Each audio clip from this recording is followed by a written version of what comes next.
Welcome back to Grammar Fundamentals for the PSAT. This is Chapter 12, Lesson 76.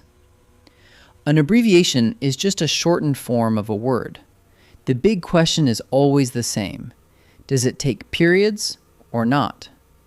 Today, we'll sort the ones that keep their periods from the ones that drop them, so you never have to guess.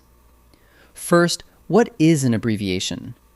It's simply a shortened form of a longer word. Doctor becomes Dr. period. Mr. becomes Mr. period.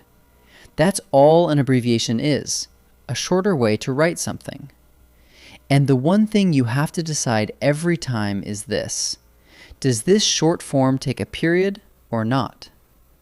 Let's build two clear piles. Here's the first pile: abbreviations that keep their periods.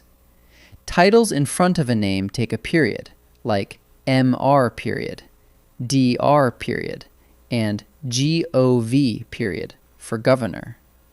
Clock times take periods too, a period M period and P period M period.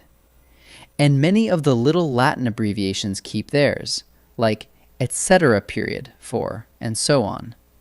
E period G period for example, and I period E period for that is. Titles, times, and those Latin terms all keep the dot. Initials belong in that same pile. When a letter stands in for part of a name, it gets a period after it, like J period K period Rowling. A dot follows each initial. And because a name is a proper noun, every one of those letters is also capitalized. Whenever an abbreviation stands for a proper noun, keep it capitalized. Now the second pile, abbreviations that drop the period. Two-letter postal state codes are written in capitals with no periods, like TX for Texas and CA for California.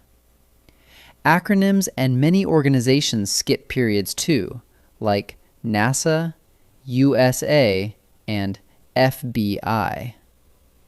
And units of measure usually go without periods as well, like kg for kilograms and ft for feet.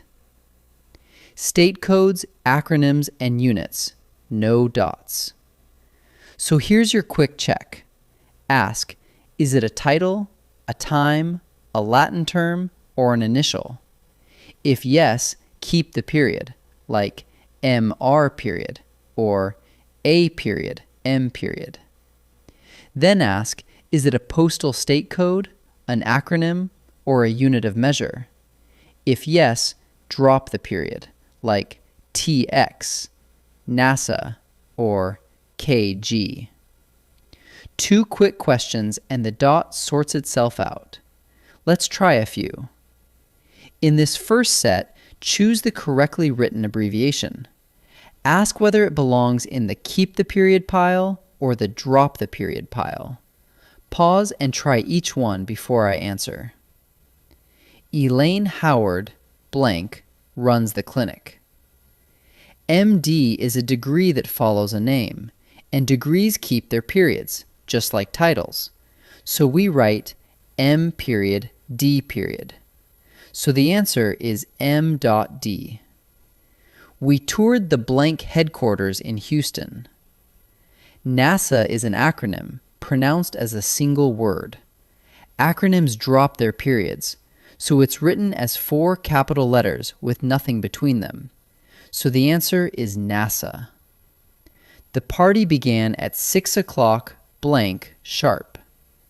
This is a clock time, and time abbreviations keep their periods, so we write A period M period. So the answer is AM.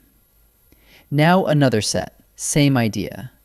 Watch for state codes, organizations, and units of measure in the no period pile. Pause and try each one. On the envelope, Hazleton blank. This is a postal state abbreviation for Pennsylvania. 2-letter state codes are written in capitals with no periods, So the answer is PA. In science class, we measured 147 blank, the abbreviation for pounds.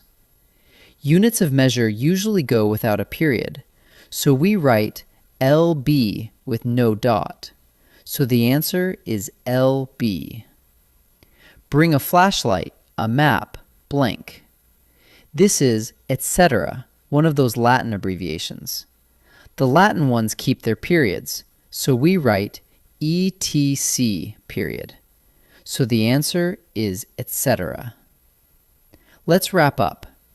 An abbreviation is a shortened form, and the question is always the same: period or no period. Keep the period for titles like MR and DR, for clock times like A period, M period, for Latin terms like etc., and for the initials in a name. Drop the period for two-letter postal state codes like TX, for acronyms and organizations like NASA and FBI, and for units of measure like kg and ft. And always capitalize an abbreviation that stands for a proper noun. Sort it into the right pile and you're done. Great work.